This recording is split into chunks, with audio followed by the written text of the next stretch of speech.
जय हिंद साथियों, mission institute Prayagraj के ऑफिशियल यूट्यूब चैनल पर आप सभी का स्वागत है। आज एक नए चैप्टर की शुरुआत होगी। तो आज हम जिस नए चैप्टर की शुरुआत करने जा रहे हैं वो चैप्टर का नाम होगा डाइस। बोर्ड पर आप देख भी पा रहे होंगे।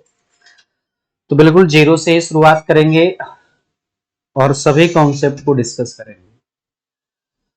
तो इस चैप्टर के बारे में यदि आपसे हम पूछे कि यह चैप्टर से क्वेश्चन किस किस पेपर में आपके दिखाई देता है, तो केवल एक ऐसा पेपर है जिसपे एक भी क्वेश्चन नहीं आता। वो पेपर आपका बैंकिंग का है। चाहे बैंकिंग के किसी पेपर की बात करोगे, आरआरबी की बात कर लो, ग्रामीण बैंक की, आईबीपीएस जो कॉमर्शियल बैंक है उनमें भी नहीं आता है, एसबीआई पीओ या एसबीआई क्लर्क में भी नहीं आता है, एलआईसी के किसी पेपर में नहीं आता है। इसके अलावा जितने भी आप पेपर देते हो जहां पर रीजनिंग आती है, उन सारे पेपर में आपको कम से कम एक क्वेश्चन देखने को मिलेगा। तो आपके पेपर के पॉइंट ऑफ व्यू से भी जरूरी है, क्योंकि कम से कम एक दो क्वेश्चन आने ही आने हैं। यूपीपी का भी पेपर हुआ था, आपके क्वेश्चन आए थे, एक एक दो दो क्वेश्चन आए थे। रेलवे की एक बहुत बड़ी वैकेंसी आने वाली है, एनटीपीसी, जैसे कि आपने कल देखा होगा कि उसका नोटिफिकेशन रिलीज हुआ है कि कब नोटिफिकेशन दिखाई देगा। एक डेट आ गई है कि कब से कब तक फॉर्म फिल किए जाएंगे, कौन कौन से पेपर होने वाले हैं, जिसमें एनटीपीसी के सारे पेपर हैं जो क्लर्क होते हैं। एनटीपीसी दो लेवल की आती है, ग्रेजुएशन लेवल की, एक 12वीं पास की भी है। ग्रुप डी भी आपको रेलवे का देखने को मिलेगा।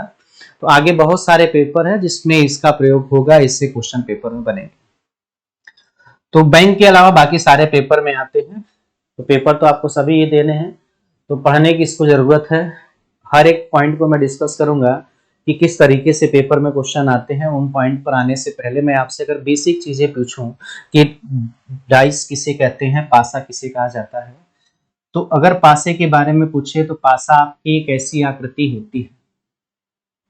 पासा एक आपकी ऐसी त्रिआयामी आकृति होती है। कौन सी आकृति होती है भैया? त्रिआयामी, थ्री डायमेंशन फिगर होता है, जिसमें कुल सतह की संख्या कितनी होती है? 6 सतह होते हैं। ठीक है। और 6 सतह पर कुछ नंबर भी लिखे जा सकते हैं, कुछ अल्फाबेट भी लिखे जा सकते हैं, कुछ शब्द भी लिखे जा सकते हैं, किसी भी चीज से रिप्रेजेंट किया जाता है। तो कुल जो सरफेस सतह की यदि हम आपसे बात करें कि कुल कितनी सतह होती हैं, तो 6 सतह होती हैं। जो 6 सतह के नाम होते हैं, एक तो आपका टॉप होता है जिसे आप ऊपरी सतह कहते हैं, एक आपका फ्रंट होता है जिसे आप सामने की सतह कहते हैं, एक आपका राइट की सतह होती है। यह 3 सतह आपकी तो दिखाई देने वाली होती है। यानी जब किसी पासे की हम बात करेंगे तो पासा एक ऐसी आकृति होती है जिसमें हम केवल 3 सतह को ही एक समय पर देख सकते हैं, और 3 सतह को एक साथ एक समय पर हम नहीं देख पाते हैं। तो जो डाइस होता है उसमें 3 सतह ऐसी होंगी जो इन्हें हम देख पाते हैं। यानी विजुअल सरफेस की यदि हम आपसे बात करें कि दिखाई देने वाली सतह कितनी होती है, तो 3 होती हैं। जैसे बोर्ड पर आपको लिखा होगा, एक तो आपको टॉप यानी ऊपरी सतह दिखाई दे रहा है, एक तो आपको फ्रंट सामने वाली सतह दिखाई दे रही है, और एक सतह है जो आपकी राइट वाली सतह है दिखाई दे रही है। और हमने कहा कि बाकी जो 3 सतह होंगी वो छिप जाएंगी। यानी छिपी हुई सतह के बारे में आपसे पूछें तो वह सारी होने वाली है नॉन विजुअल सरफेस। क्या होने वाली है भैया? Non visual surface.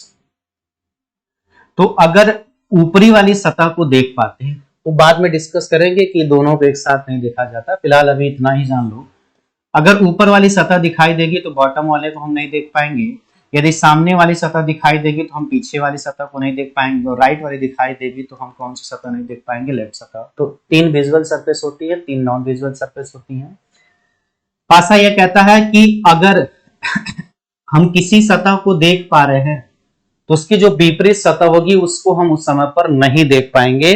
यानी एक समय पर हम कभी भी दो विपरीत सतहों को ना तो एक समय पर देख पाते हैं, ना ही एक समय पर उन्हें हम छिपा सकते हैं। यानी अगर हम ऊपर को देख पा रहे हैं तो नीचे वाली सतह छिपी होगी, दाएं वाली सतह को देख पा रहे हैं तो बाएं वाली सतह छिपी होगी, सामने वाली सतह को देख पा रहे हैं तो पीछे वाली सतह छिपी होगी।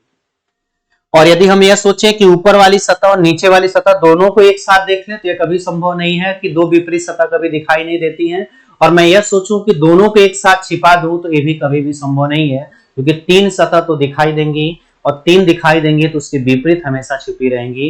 तो याद रखिएगा कि दो विपरीत सतह को ना ही एक साथ हम एक समय पर देख सकते हैं, ना ही एक साथ एक समय पर छिपा सकते हैं। अगर एक दिखाई देगी तो उसकी जो विपरीत सतह होगी वह क्या होगी भाई, छिपी होगी। इतनी बातें याद रखिएगा। अब हम आते हैं कि सर पासा कितने प्रकार का होता है। तो बेटा पासा जो होता है वह दो प्रकार का होता है। एक को आप बोलते हो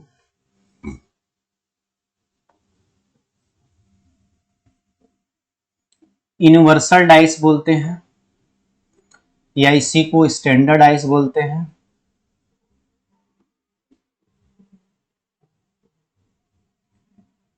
जिसे हिंदी में इसे नाम दिया जाता है भाई मानक पासा, और इसका नाम दिया जाता है विशिष्ट पासा। यह सभी किसके पासे होते हैं भैया, मानक पासा। मासा नहीं है भैया, पासा। स्टैंडर्ड डाइस बोल सकते हो, यूनिवर्सल डाइस बोल सकते हो, स्पेसिफिक डाइस बोल सकते हो। तो एक तो डाइस जो हमारी होती है वो मानक पासा जिसका नाम कहा जाता है। सबसे अधिक क्वेश्चन में ये लिखा रहता है मानक पासा या स्टैंडर्ड पासा, लेकिन इसे विशिष्ट पासा भी कहते हैं। अगर ये आता है इसको भी काउंटिंग कर सकते हो। स्पेसिफिक अगर डाइस बोला जाए तो भी हम इसे मानक पासा ही मानेंगे। यह पासा क्या होता है, जैसा कि आपको नाम से पता है मानक होना चाहिए। यानी जब हम किसी पासे को बनाते हैं तो उसका यदि कोई मानक फिक्स कर देते हैं उसे हम बोलते हैं मानक पासा। यानी एक स्टैंडर्ड रख देते हैं, उसी स्टैंडर्ड के तहत हम डाइस का निर्माण करते हैं, तो उसको हम बोलते हैं, क्या बोलते हैं भैया, मानक पासा। मानक पासा यह कहता है कि दो विपरीत सतहों का योगफल, यदि दो विपरीत सतह का योगफल 7 के बराबर हो जाए, 7 के बराबर हो, तो उसे मानक पासा कहते हैं। जैसे आप अगर पहले लूडो खेलते थे, जो आप फिजिकली रूप से खेलते थे, अब तो आपको ऑनलाइन टाइम आ चुका है, वह डाइस दूसरी है। लेकिन जो पहले डाइस आती थी लूडो खेलने वाली, उस डाइस की एक खास चीज होती थी कि एक के विपरीत हमेशा 6 होता था, 3 के विपरीत 4 होता था, 2 के विपरीत 5 होता था। यह पहले से फिक्स रहता था। चाहे कोई भी डाइस ले लोगे लूडो की पुरानी, तो यह स्थिति रहती थी। तो अगर कोई पासा है और पासा इस तरीके से बनाया गया है कि उस पर लिखे नंबरों की संख्या 1 से लेकर 6 तक हो, तभी यह संभव हो सकता है, अदरवाइज संभव कभी भी नहीं हो सकता है। तो मानक पासा का पहला तो यही जान लीजिएगा कि वह नंबर लिखा रहेगा, और नंबर 1 से लेकर कहां तक लिखा रहेगा, 6। अगर योगफल 7 आना चाहिए तो 1 के विपरीत किसको होना चाहिए, 6 को। तो दो विपरीत सतह है, एक एक होगा और एक क्या होगा, 6। क्या दोनों को एक समय पर देख पाओगे, तो आपका जवाब होगा नहीं सर। एक दिखेगा तो 6 छिप जाएगा, 6 दिखेगा तो 1 छिप जाएगा। इसके अलावा यदि 2 की बात करें तो 2 में कितना जोड़ोगे, 7 आ जाएगा, तो 5। तो 2 और 5 एक दूसरे के विपरीत होंगी। 2 दिखाई देगा तो 5 छिपा रहेगा, 5 दिखाई देगा तो 2 छिपा रहेगा। और 3 के विपरीत कौन सी सतह हो जाती है, 4 हो जाती है। तो ना तो 3 और 4 को एक समय छिपा सकते हैं, ना ही देख सकते हैं। ने दो विपरीत सतहों का योगफल यदि 7 के बराबर है तो उस डाइस को हम नाम देते हैं मानक पासा। जैसे हमने नीचे एक डाइस बना रहे हैं, इस डाइस में आप अगर देख के बनाएंगे, बताएंगे कि ये कौन सी डाइस है। जैसे हम लिख दिया भैया 4, हमने लिख दिया 2, और हमने यहां पर लिख दिया 1। आपसे पूछे क्या यह मानक पासा है, तो आप कहोगे सर यह मानक पासा अगर है तो दो विपरीत सतह का योगफल 7 के बराबर होना चाहिए। तो जैसे अगर 1 दिख रहा है, तो अगर यह मानक पासा होगा, इसके नीचे कितना होना चाहिए था, 6। 6 देख नहीं पा रहे इसलिए कह सकते हैं 6 यहां पर होगा। 4 यहां है सामने, तो 3 पीछे हो सकता है। 2 राइट में है तो लेफ्ट में कितना हो सकता है, 5। यानी दो विपरीत सतहों का योगफल हम 7 के बराबर निकाल पा रहे हैं। इसीलिए इस पासे को क्या नाम देने वाले हो, मानक पासा नाम देने वाले हो। तो पासे पर 1 से लेकर कहां तक नंबर लिखे जाने चाहिए थे, 6। अगर रेड लिख दिया जाए, ग्रीन या डॉलर या किसी सिंबल के माध्यम से दर्शाया जाए, तो वह एक आपका मानक पासा नहीं होता है। इतनी बातें ध्यान दीजिएगा। अब हम आते हैं दूसरे वाले डाइस के प्रकार पर, जिसे हम नाम देते हैं भैया नॉर्मल डाइस। क्या नाम देते हो, नॉर्मल डाइस। पहले वाले से पेपर में क्वेश्चन बहुत कम बनने की उम्मीद होती है।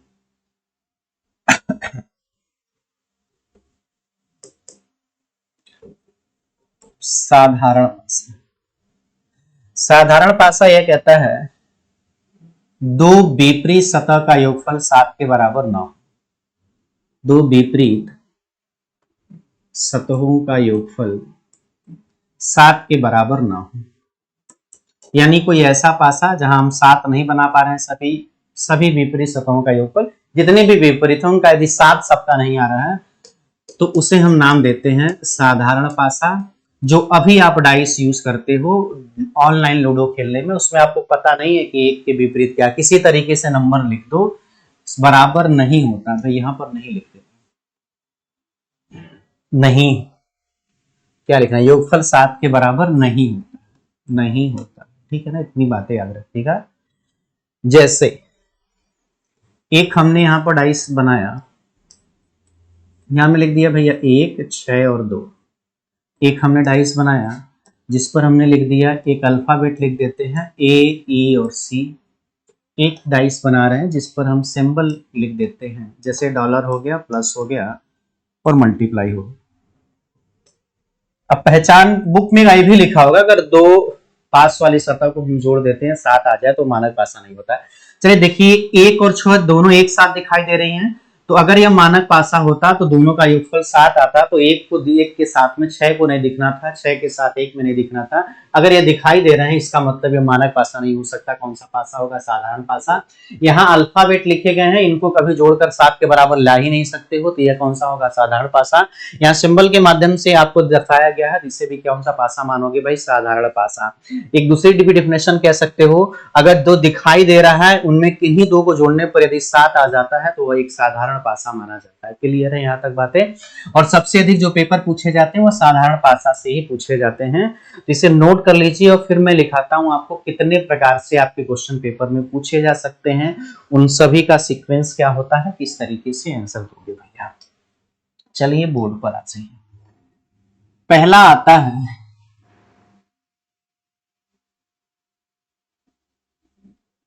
जब पासे की दो स्थिति दी जाए, when two figure are given, when two figure are given, यानी जब पासे की कितनी स्थिति दी जाए भैया, दो स्थिति। और इसमें भी कितने टाइप के होते हैं उनके भी बारे में डिस्कस करेंगे। ऐसे क्वेश्चन में होगा क्या कि आपके सामने दो स्थिति दी जाएगी, यानी दो ऐसे डाइस बने रहेंगे, या एक ही डाइस की दो स्थिति होती है अलग अलग, तो इन्हें हम बोलते हैं एक पासे की दो स्थिति दी गई है। और इसमें भी कैटेगरी कितनी बनती है वो सुनिएगा। पहले जो कैटेगरी बनती है वो यह बनती है जब पासे की दो स्थिति में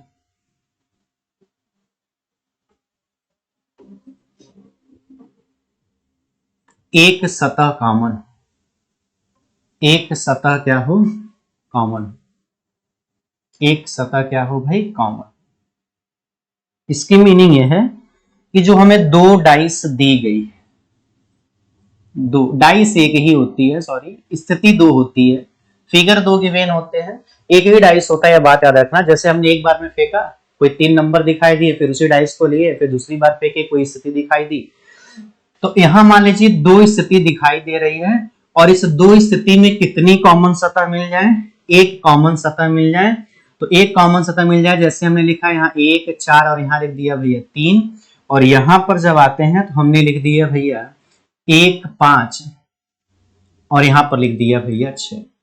तो इन दोनों की स्थिति में यदि देखोगे तो दोनों में कौन सा कॉमन सतह बनना, एक। तो आप कहोगे इनकी दो स्थिति दी तो गई है, लेकिन इन दोनों में कितनी कॉमन सतह बन रही है, एक कॉमन सतह बन रही है। तो इसके लिए जो रूल होगा वो पढ़ेंगे।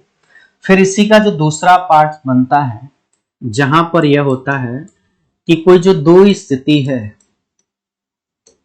इन्हीं दो स्थिति में दो कॉमन सतह बन जाए। कितनी कॉमन हो जाए भैया, तो दो कॉमन सतह हो जाए, तो दो कॉमन सतह। जैसे ये देख लीजिए, यहां कोई नंबर लिख दिया जा रहा है, मान लीजिए 1, 6 और 2, और यहां पर लिख दिया गया 1 6 और कितना भैया 3। तो इन दोनों में कितनी कॉमन सतह बन रही थी? तो आपका जवाब होगा सर इन दोनों में 2 कॉमन सतह है, 1 6 दोनों में ही कॉमन है। तो रूल क्या बनने वाला है? और जो इसका तीसरा टाइप होता है कि जब कभी दो जो फिगर आपके गिवन है उसमें एक भी कॉमन सतह न बने, एक भी आपकी कॉमन सतह न हो, यानी 0 कॉमन सतह हो सकती है, एक भी कॉमन सतह ना हो।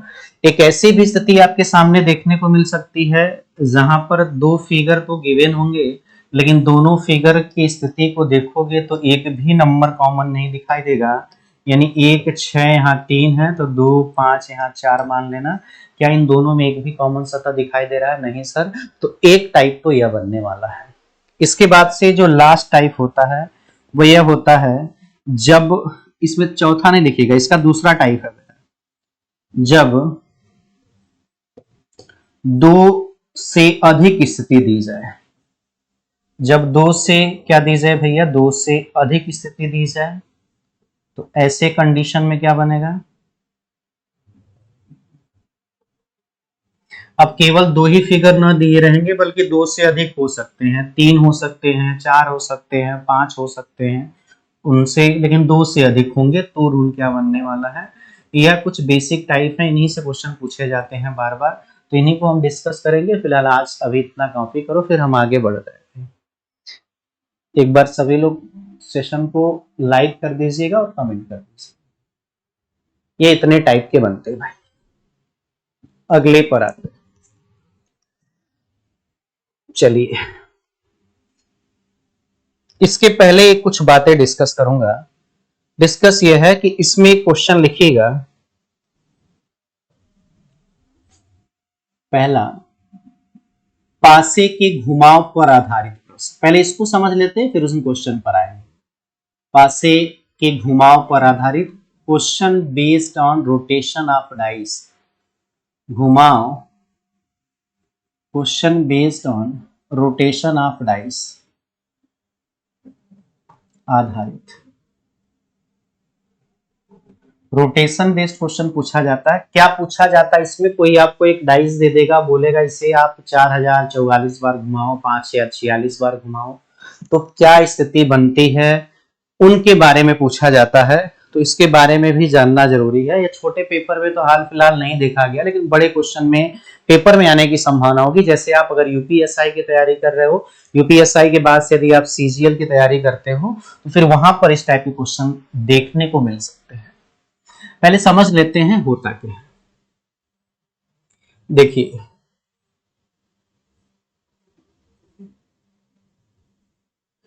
मान लीजिए एक डाइस देगा आपसे, जैसे यहां हमने लिख दिया भैया 1, यहां लिख दिया 3, यहां लिख दिया 6, तो सामने वाली सतह पर कितना लिखा गया है? 1, दाहिने वाली सतह पर 3, ऊपर वाली सतह पर कितना लिखा गया है? 6। अब मैं एक नंबर नीचे लिखता हूं जो 2 लिखता हूं। आगे आपसे हम पूछें कि आप एक बात बताइए कि जो 2 लिखा गया है वो कौन सी स्थिति है पासे की, तो आपका जवाब होगा सर ऊपर की स्थिति 6 लिखी गई है और सबसे जो निचली सतह होगी उसके बारे में आपने लिखा है, और यह जो 2 रिप्रेजेंट कर रहा है वह सबसे निचली सतह को रिप्रेजेंट कर रहा है। अच्छा, एक नंबर में यहां लिख देता हूं बेटा 4। क्या 4 किसके विपरीत होगा? तो 4 जो विपरीत होगा वो 3 के विपरीत 4 बनने वाला है, यानी दाहिने वाली सतह यदि 3 है तो बाएं वाली सतह पर कितना होने वाला है? 4 होने वाला है। और यदि एक कौन सा नंबर बच गया? 5 लिख दें तो आपका जवाब होगा कि सर सामने वाली सतह पर 1 है, सामने वाली सतह पर 1 है और पीछे वाली सतह पर कितना है? 5 है। पेपर में क्वेश्चन क्या पूछेगा? अगर इसी पासे को 339 बार बाएं से दाईं ओर घुमा दो तो कौन सा नंबर दिखाई देगा और कौन सा नंबर छिप जाएगा, या क्या स्थिति बनेगी, इसके बारे में आपसे पूछा जा सकता है। अब आते हैं हम रोटेशन कैसे करते हैं। देखिए ऊपरी सतह पर 6 है, नीचे 2 है, यहाँ 1 है, यहाँ 3 है, 5 है और 4 है। एक डाइस अगर देखता हूं, अगर उस शेप में कुछ दिखाई दे तो आपको समझाने की कोशिश कर सकते हैं, समझने की कोशिश कीजिएगा। मान लीजिए इस बुक को हम एक डाइस के रूप में मान लेते हैं। यह ऊपरी सतह हो जाएगी, आपकी निचली सतह होगी, या सामने की सतह या पीछे की सतह। यह आपका लेफ्ट है, मेरा राइट बनेगा, और यह आपकी कौन सी सतह हो जाएगी, राइट। अब इस डाइस को हमें ऐसे घुमाना है कि लेफ्ट से राइट जाने चाहिए, तो आपके सामने से केवल एक सतह गुजरनी चाहिए, इस चीज का ध्यान दीजिएगा। यहां सामने जो नंबर लिखा गया है ना बेटा, वो 1 लिखा गया है, समझ में आ रहा है। यहां जो नंबर लिखा गया है, यह सामने का नंबर 1 है, ऊपर का नंबर 6 लिखा गया है, पीछे 5 है, यहाँ 3 दिखाई दे रहा है और यहाँ कितना दिखाई दे रहा है, 4। एक बार समझने की कोशिश कीजिएगा कि अगर इस डाइस को हम लेफ्ट से राइट घुमाते रहे तो जो सामने वाली सतह वो बदल रही है कि नहीं बदल रही, तो आप कहोगे सर सामने वाली सतह बदल गई, ये राइट वाली भी सतह बदल जा रही है, ये लेफ्ट वाली भी सतह आपकी बदलेगी, पीछे वाली भी सतह बदलेगी। इस पूरे डाइस को चाहे लेफ्ट से राइट घुमाओ, चाहे राइट से लेफ्ट घुमाओ, दो ऐसे सतह हैं जो बिल्कुल चेंज नहीं हो रही हैं, एक तो ऊपरी सतह और एक तो कौन सी सतह होती है, निचली सतह होती है। अगर हम इस मोबाइल को किसी तरीके से घुमाते रहें लेफ्ट से राइट या राइट से लेफ्ट, तो आपके सामने नंबर बदलते रहेंगे, लेकिन ऊपर वाले और नीचे वाले नंबर में कोई परिवर्तन नहीं होगा। इसीलिए कहा जाता है कि किसी डाइस को यदि आप लेफ्ट से राइट की तरफ घुमाते हो तो उसके ऊपरी सतह और निचली सतह की जो स्थिति होती है वह हमेशा एक समान बनी रहती है, उसमें कोई परिवर्तन नहीं होता है। तो चलिए अब एक बार घुमाते हैं और देखते हैं क्या परिवर्तन होगा और क्या परिवर्तन होने वाला नहीं है। आपका जवाब होगा कि सर ऊपर 6 तो बना रहेगा, नीचे क्या बनने वाला है भैया, 2 बना रहेगा। ऊपर 6 होगा, नीचे क्या बनने वाला होगा, 2 बना रहेगा। अब मान लीजिए जो सामने की सतह होगी वह कहां जाएगी, यह जो सामने की सतह है यह घूमकर इस वाले साइड चली जाएगी, और जो आपके लेफ्ट वाली सतह दिखाई दे रही है वह कहां चली जाएगी भाई, सामने वाली सतह होगी। तो जो स्थिति बदलती है वो ऐसे बदलती है कि सामने वाली सतह एक सक जाती, एक ही सतह को मूव करना एक टाइम पर, इतनी बातें याद रखना। सामने वाली सतह, जैसे यह सामने की सतह है, घुमाओगे तो भैया कौन सी सतह बन जाने वाली है, लेफ्ट साइड की। इसको घुमाओगे तो पीछे वाली सतह होगी, फिर राइट वाली सतह आएगी, यानी जो 4 है ना वो 1 के पास चला आएगा, और एक जो है एक शिफ्ट होगा सामने से तो राइट साइड चला जाएगा, और जो राइट साइड वाली सतह होगी वो जस्ट घूम के पीछे आ जाएगी, तो यहाँ क्या हो जाएगा 3, और जो पीछे वाली सतह होती है या पीछे की सतह है घूमकर आपके लेफ्ट साइड आ जाएगी, तो यहाँ क्या जाने वाला है भैया 5। दो स्थिति में कोई परिवर्तन नहीं, 6 और 2 में। 4 आएगा 1 के पास, 1 जाएगा 3 के पास, 3 जाएगा 5 के पास, 5 जाएगा किसके पास भाई, 4 के पास। इतना याद रखो। अब एक बार और यदि इस डाइस को हम घुमा दें तो क्या चेंज होता है देखते हैं। फिर से क्या 6 और 2 में कोई परिवर्तन होगा, तो आपका जवाब होगा सर 6 अपनी जगह बना रहेगा और 2 अपनी जगह, इसमें तो कोई परिवर्तन नहीं होगा क्योंकि इसकी स्थिति बदलती ही नहीं। यह जो 5 है घूमकर किसके पास आ जाएगा, 4 के पास। चलो ठीक है भाई, 4 1 के पास चला जाएगा, यानी 1 वाली सतह के पास, 1 पहुंच जाएगा 3 के पास, और 3 जो पीछे लगा हुआ था वो राइट साइड आ जाएगा, तो यहां कौन आ जाने वाला है, 3 आ जाएगा। एक बार और डाइस को घुमा देते हैं।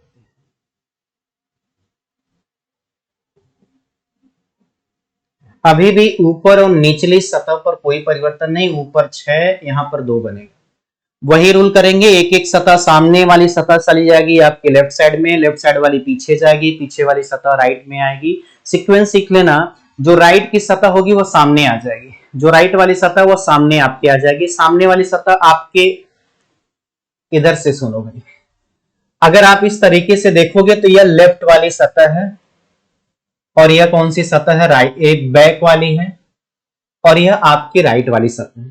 तो जो लेफ्ट वाली सतह होती है वो सामने आती है, सामने वाली सतह राइट पर जाती है, राइट वाली सतह पीछे जाती है, पीछे वाली सतह कहां चली जाती है, लेफ्ट में। तो जो 3 है वो सामने आ जाने वाला है, सामने वाली सतह जो 5 है वो आपके राइट में जाएगी, राइट पर 4 था वो सबसे पीछे चला जाएगा, और जो सबसे पीछे था वो कहां जाने वाला है, लेफ्ट साइड में।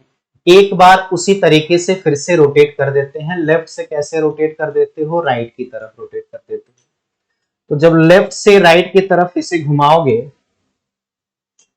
तो देखिए 6 अपनी जगह बना रहेगा, 2 अपनी जगह बना रहेगा, एक वाली सतह 3 के पास आएगी, 3 वाली सतह 5 के पास, 5 वाली सतह 4 के पास और 4 वाली सतह 1 वाले के पास आ जाएगी।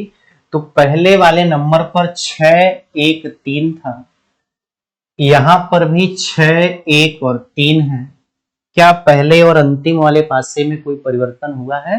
तो नहीं हुआ है। और परिवर्तन नहीं हुआ है तो कितनी बार घुमाए हो? तो 4 बार घुमाए हो, 1 बार, 2 बार, 3 बार, चौथी बार में वही स्थिति प्राप्त हो रही है। यानी जब हम किसी डाइस को 4 बार रोटेट कर दें, चाहे लेफ्ट से राइट कर दें, चाहे राइट से लेफ्ट कर दें, तो उसकी स्थिति हमेशा वही रहेगी जो सबसे पहली स्थिति है। तो 4 बार में यदि सेम होता है तो 4 के मल्टीपल में जितनी बार घुमाओगे स्थिति क्या होने वाली है? सेम। 8 बार में पूछे तो वही नंबर, 9 बार में पूछे वही नंबर, 10 बार में पूछे तो वही नंबर बना रहेगा। तो नोट करके मैं पहला पॉइंट लिखता हूं, क्या क्या चेंज होता है नोट करके लिखते चलना। जो सबसे पहला पॉइंट है वो पॉइंट आपका यह है कि अगर पासे को बाएं से दाएं या दाएं से बाएं या दाएं से बाएं घुमाया जाए, क्या ऊपर और नीचे में कोई परिवर्तन हो रहा है? नहीं। तो ऊपरी और निचली सतह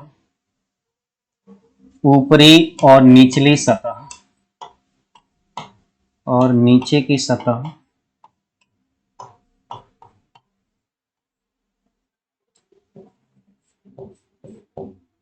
में कोई परिवर्तन नहीं होता है, कोई परिवर्तन नहीं होता है, वो हमेशा सेम रहेगा। इतनी बातें याद रखें। दूसरी बात आपने यह देखा कि 4 बार यदि हमने घुमा दिया तो वही स्थिति प्राप्त हो गई जो पहले नंबर पर था। यह दूसरा हो गया, यह आपका तीसरा हो गया, यह आपका चौथा हो गया, यह आपकी 5वीं स्थिति हो। पहली और 5वीं स्थिति में कोई परिवर्तन नहीं है, यानी 4 बार घुमाने पर कोई परिवर्तन नहीं हुआ है। तो लिख लीजिएगा 4 बार घुमाने पर, 4 बार बाएं से दाएं या दाएं से बाएं भी घुमाओगे तो यही बनेगा, या दाएं से बाएं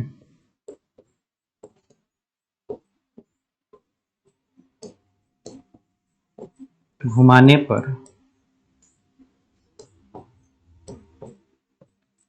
पासे की स्थिति में कोई परिवर्तन नहीं होता। स्थिति में कोई परिवर्तन नहीं होता, कोई परिवर्तन नहीं होता है, कोई परिवर्तन नहीं होता। चलिए इतना कॉपी कीजिए, फिर हम तीसरे पॉइंट पर आएंगे। जल्दी से एक बार इसे कॉपी कर लीजिए, स्क्रीनशॉट ले लीजिए ताकि हम अगले क्वेश्चन पर आए। रट्टा नहीं मारना, समझने की कोशिश करना, तो सारी चीजें क्लियर होंगी। लेफ्ट से राइट घुमाओगे तो टॉप और बॉटम में कोई परिवर्तन कभी भी नहीं आएगा। ऊपर जो नंबर है वो यथास्थिति में वही बना रहेगा। केवल बाकी 2 सतहों को छोड़कर सारी सतह हर बार बदलती रहती हैं, लेकिन जैसे ही हम 4 बार घुमा लेते हैं वह स्थिति पुनः वापस आ जाती है जिसको हमने पहली बार स्थिति को देखा था। तो 4 बार अगर सेम होगा तो 8 बार में भी सेम होगा, 1600 बार में भी सेम होगा, 3200 बार में भी सेम होगा, 2800 बार में भी सेम होगा। इतना लिख चुके हो। फिर तीसरे पॉइंट पर आते हैं। तीसरा पॉइंट क्या कहता है वो सुनिएगा, सुनिए। अगर हम पहले वाले और इस वाले डाइस को देखें, जो तीसरे नंबर की डाइस, पहले वाले और तीसरे नंबर की स्थिति को डाइस को देखोगे तो ये कितने बार घुमाने पर आया है? तो आपका जवाब होगा कि सर यह 2 बार घुमाने पर स्थिति बनी है। 1 और 2 बार, 1 और 2 बार घुमाने पर क्या बनकर आया है? यहाँ 6 दिख रहा है, यहाँ 5 दिख रहा है, यहाँ 4 दिख रहा है। बेटा अगर 6 और 2 को हम भूल जाएं, 6 और 2 को भूल जाएं क्योंकि वो परिवर्तन नहीं होता है, तो यहां 1 नंबर और 3 नंबर दिखाई दे रहे थे, यहां 1 नंबर और 3 नंबर छिप गए हैं, यहां 5 छिपा हुआ था, 4 छिपा हुआ था, यहां पर बेटा 5 दिखाई देने लगा और 4 भी दिखाई देने लगा। इसकी मीनिंग यह हुई कि अगर हम सिर्फ 2 बार ही घुमाएं, चाहे लेफ्ट से राइट चाहे राइट से लेफ्ट, तो जो नहीं बदल रहा उसको छोड़ दो, जो बदलने वाले हैं उनमें जो पहले देख पा रहे थे उन्हें अब छिप जाना होगा, जो छिप जा रहे थे उन्हें अब क्या होना पड़ेगा, दिखाई देने पड़ेगा। यानी कि 2 बार बाएं से दाएं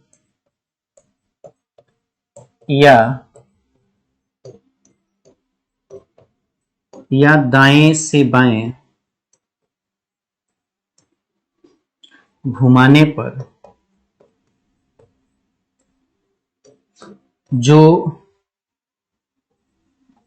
दिखाई दे रहे थे, जो नहीं, 2 लिख दो, 2 दिखाई देने वाली सतह,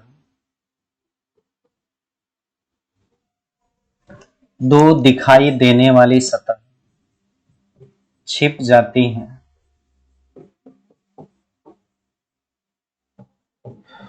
और 2 छिपी हुई सतह दिखाई देने लगती।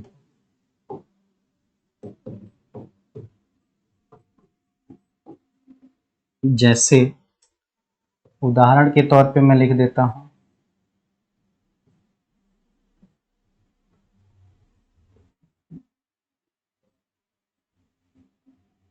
क्या क्या बन सकते हैं।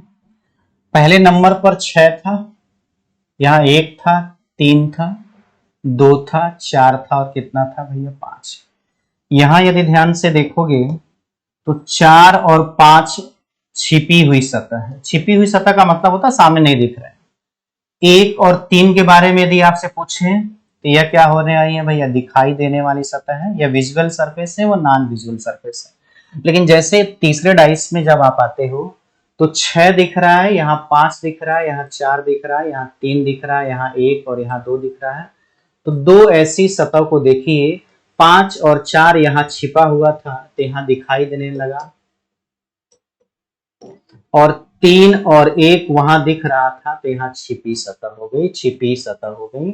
यानी 2 सतह जो से देख पाते हैं उन्हें छिपाना पड़ जाता है, जो छिपी हुई सतह होती है वह दिखाई देने लगती है। चलिए भाई इसे एक बार कॉपी कीजिए, फिर चलते हैं हम अपने अगले क्वेश्चन पर।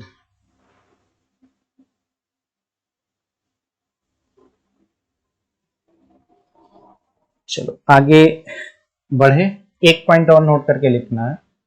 चलिए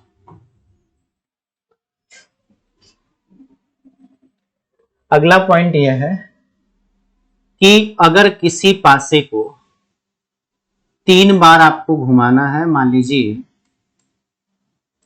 बाएं से दाएं, बाएं से कैसे घुमाना है, दाएं, तो हम सिर्फ एक बार यदि घुमा दें दाएं से, कहा भाई बाएं, तो वह सेम स्थिति प्राप्त हो जाती है, उसमें कोई परिवर्तन नहीं होता।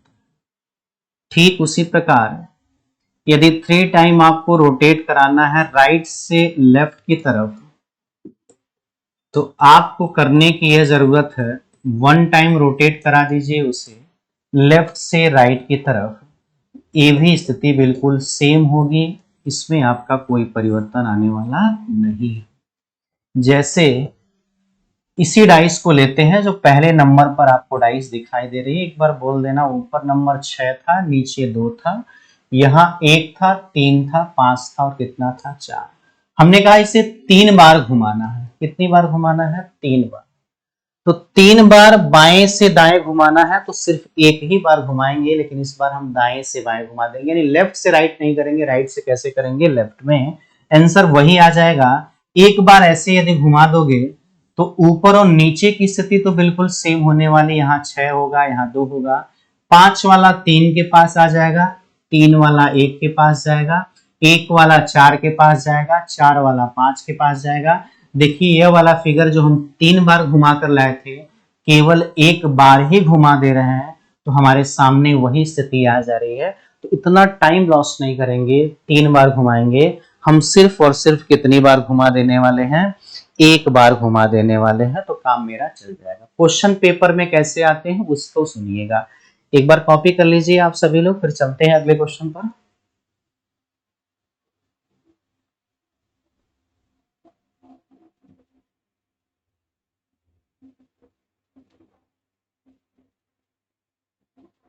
चलिए देखिए,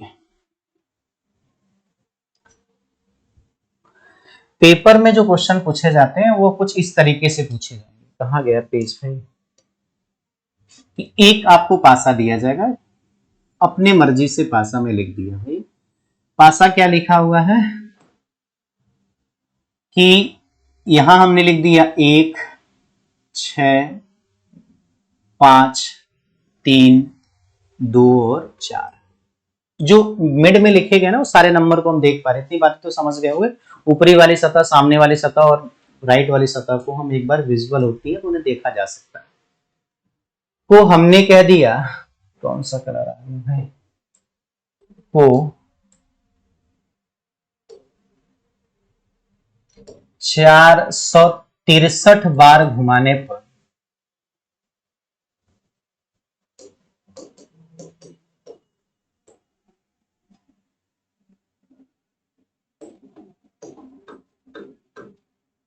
कौन सी संख्या दिखाई देगी, यह मेरा क्वेश्चन। कि अगर इसी पासे को हम, अच्छा किस साइड घुमाना है, तो मैं लिख देता हूं बाएं से दाएं। बाएं से कहां पर भाई, दाएं। क्वेश्चन यह है किसी पासे को 463 बार घुमाना है बाएं से दाएं, तो क्या दिखाई देगी, मैं नंबर लिख देता हूं। पहले पर है 5, 2 और 4 है। दूसरे वाले विकल्प पे आपका आंसर है भैया 2, 3 और 4 है। तीसरे वाले विकल्प में नंबर है 6, 3, सॉरी 6, 3 और कितना है 5 है। अगले वाले विकल्प में आंसर दे देता हूं भैया 6, 4 और क्या है भैया 3 है। किनको हम देख पाएंगे इतनी बार घुमाने पर, ये आपके सामने क्वेश्चन है। एक बार सभी लोग जवाब दीजिएगा, कैसे फाइंड आउट करोगे। तो आपको पता है कि सर नंबर आपने लिखा है कितनी बार घुमाना है, 463 बार। अगर 460 बार घुमा दिया गया तो इसका मान किसके बराबर हो जाएगा, 0 के, क्योंकि वह 4 के मल्टीपल में है तो सेम आने वाला है। तो यहां तक तो कोई परिवर्तन नहीं है। तो महज हमें सिर्फ कितनी बार घुमाना था भैया, 3 बार। यही तो बन रहा है ना भैया, कितनी बार घुमाने थे, 3 बार। 4 से कट जाएगा ना भाई, 4 एक कम 4, 4 एक कम में 4, 2 20 बचेगा, 4 पचे 20, 3 शेष बचेगा। तो 3 बार घुमाना है। और लेफ्ट से कैसे घुमाना है, तो आपका जवाब होगा राइट। तो सर यह एक बार घुमा देंगे हम, कैसे घुमा देंगे, राइट से कैसे घुमा देंगे, लेफ्ट, यही स्थिति बन जाएगी। तो सिर्फ एक ही बार घुमाना था, लेफ्ट से राइट घुमाना था, तो राइट से लेफ्ट घुमा देंगे। 6 है, 1 है, 2 है, 5 है, 3 है, 4 है, ऐसे घुमा दो बेटा इसको, इस फॉर्मेट में घुमा दो। कैसे घुमाओगे, तो यहां देखो नंबर लिखने के बाद से क्या करोगे, 6 तो 6 की जगह होगा, 2 तो 2 की जगह होगा, इसमें कोई परिवर्तन नहीं होगा। एक बार यदि घुमाओगे तो 3 यहां आ जाएगा, 5 यहां आ जाएगा, 1 यहां चला जाएगा, 4 यहां चला जाएगा। तो जिसको हम देख पा रहे हैं 6, 5, 3 है। 6, 5, 3 किस विकल्प में दिखाई दे रहा है, तो तीसरे वाले विकल्प में दिखाई दे रहा है। तो तीसरा वाला विकल्प हमारा सही होगा। इस तरीके से आपके पेपर में क्वेश्चन पूछे जाते हैं। तो आपको सिंपल एक काम करना है, 4 का पेयर निकाल लेना है, 0 से मान लेना है, जितना बच रहा उतनी बार घुमाने हैं। सारी डेफिनेशन हमने आपको बोर्ड पर लिख दी है। तो डेफिनेशन याद, डेफिनेशन क्या लिखे हैं, एक कनेक्ट करने वाली लाइन आपको दे दी गई है, वहां से आप देख लीजिएगा। ठीक है, तो आज के लिए इतना ही। हमारी आपकी मुलाकात अगली क्लास में होगी, तब तक आप अपना ख्याल रखिए। बाय बाय, टेक केयर, जय हिंद।